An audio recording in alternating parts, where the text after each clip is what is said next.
ನಮಸ್ಕಾರ, news 18 digital ಕಾಂಟೆಂಟ್ಗೆ ಸ್ವಾಗತ. ನಾನು ಪ್ರಗತಿ ಶೆಟ್ಟಿ. ನಗರದ ಪ್ರತಿಷ್ಠಿತ ಅಪಾರ್ಟ್ಮೆಂಟ್ ನಲ್ಲಿ ಕರಡು ಬೇನೆಯ ಆತಂಕ ಶುರುವಾಗಿದೆ. ಸುಮಾರು 10,400 ಜನ ನೆಲೆಸಿರುವಂತಹ ಆ ಅಪಾರ್ಟ್ಮೆಂಟ್ ನಲ್ಲಿ ಅಂದ್ರೆ ಮಧ್ಯಮ ವರ್ಗದವರು, ಸಾಮಾನ್ಯ ಜನರು, ಸೆಲೆಬ್ರಿಟಿಗಳು ಎಲ್ಲರೂ ಕೂಡ ನೆಲೆಸಿರುವಂತಹ ಅದೊಂದು ಅಪಾರ್ಟ್ಮೆಂಟ್ ನಲ್ಲಿ ಕರಡು ಬೇನೆ ಉಲ್ಬಣ ಆಗೋದಕ್ಕೆ ಕಾರಣ ಏನು, ಅದೆಲ್ಲವನ್ನ ಕೂಡ ಇವತ್ತಿನ ಈ ವಿಡಿಯೋದಲ್ಲಿ ಹೇಳ್ತಾ ಹೋಗ್ತೀವಿ, ಕೇಳಿ. ಕಳೆದ 1 ತಿಂಗಳಿಂದಲೂ ಕೂಡ ಕನಕಪುರ ರಸ್ತೆಯಲ್ಲಿರುವ ಕೋಣನಕುಂಟೆ ಮೆಟ್ರೋ ಸ್ಟೇಷನ್ ಸಮೀಪ ಇರುವಂತಹ ಪ್ರೆಸ್ಟೀಜ್ ಫಾಲ್ಕನ್ ಸಿಟಿ ಅಪಾರ್ಟ್ಮೆಂಟ್ ನಲ್ಲಿ ಕರಡು ಬೇನೆಯ ವಿಚಾರ ದೊಡ್ಡ ಮಟ್ಟದ ಚರ್ಚೆ ಆಗ್ತಾ ಇದೆ.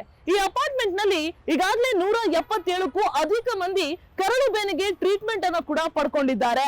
ಅದರಲ್ಲಿ ಮಕ್ಕಳು ಕೂಡ ಇದ್ದಾರೆ, ಮಧ್ಯಮ ವರ್ಗದವರು ಕೂಡ ಇದ್ದಾರೆ. ಇನ್ನು ಕೆಲವರಿಗಂತೂ ಕರಳು ಬೇನೆ ಪುನಃ ಅಂದ್ರೆ ಒಂದು ಸಲ ಗುಣ ಆಗಿರುವಂತಹದ್ದು ಮತ್ತೆ ಮತ್ತೆ ವಾಂತಿ, ಅತಿಸಾರ ಇದೆಲ್ಲವೂ ಕೂಡ ಆಗ್ತಾ ಇದೆ. ಹಾಗಾದ್ರೆ ಇದಕ್ಕೆ ಕಾರಣ ಏನು ಅನ್ನೋದನ್ನ ನ್ಯೂಸ್ 18 ಹುಡುಕಿ ಹೊರಟಂತಹ ಸಂದರ್ಭದಲ್ಲಿ ನಮಗೆ ಸಿಕ್ಕಂತಹ ಒಂದಷ್ಟು ಇನ್ಫಾರ್ಮೇಶನ್ ಏನಪ್ಪಾ ಅಂತ ಹೇಳಿದ್ರೆ, ಮೊದಲನೇದಾಗಿ ಈ ಅಪಾರ್ಟ್ಮೆಂಟ್ ನಲ್ಲಿ ಯಾವಾಗ ಕರಡು ಬೇನೆ ಜಾಸ್ತಿ ಆಗುತ್ತೆ ಆಗ ಅವರು ಸ್ಥಳೀಯ ಲೋಕಲ್ ಬಾಡಿಗೆ ಅಂದ್ರೆ ಬಿಬಿಎಂಪಿ ದಕ್ಷಿಣ ವಿಭಾಗಕ್ಕೆ ಇನ್ಫಾರ್ಮ್ ಮಾಡ್ತಾರೆ.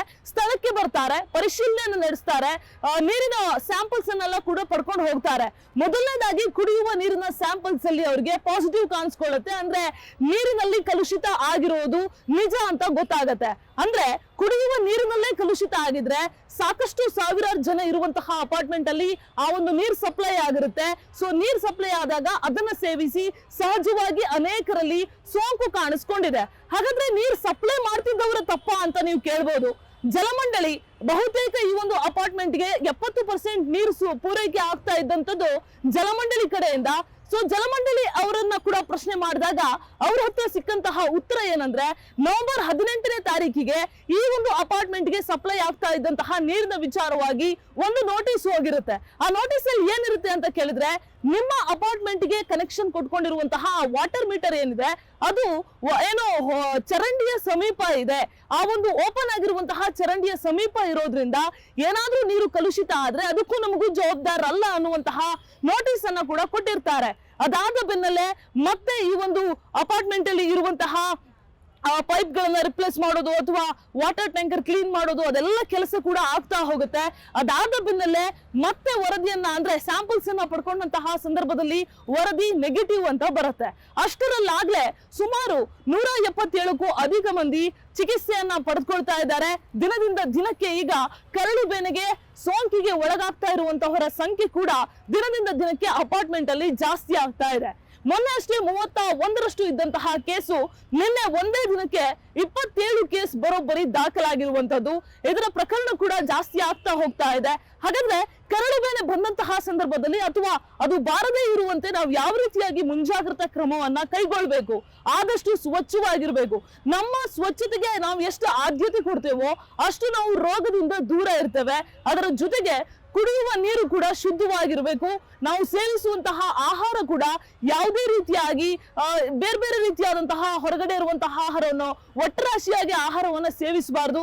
ಆಹಾರವನ್ನು ಕೂಡ ಆದಷ್ಟು ನಾವು ಮನೆಯಲ್ಲೇ ಮಾಡಿ ಸೇವಿಸಬೇಕು. ಸಿಕ್ಕಲ್ಲಿ ಕಂಡಲ್ಲಿ ತಿನ್ನೋದನ್ನೆಲ್ಲ ಅವಾಯ್ಡ್ ಮಾಡಬೇಕು. ಆಹಾರದಿಂದಲೂ ಕೂಡ ಈ ಕರಳು ಬೇನೆ ಬರುತ್ತೆ, ಕುಡಿಯುವ ನೀರಿನಿಂದಲೂ ಕೂಡ ಕರಳು ಬೇನೆ ಬರುತ್ತೆ.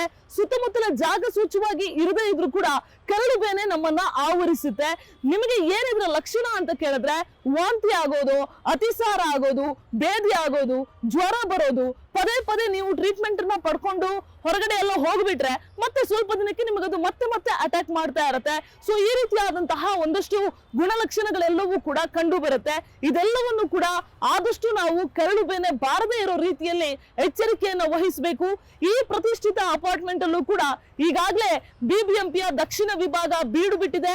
ಅಲ್ಲೇ ಒಂದು ಕ್ಯಾಂಪ್ ಅನ್ನು ಕೂಡ ಹಾಕೊಂಡಿದೆ, OPD ಅನ್ನು ಕೂಡ ಹಾಕೊಂಡಿದೆ.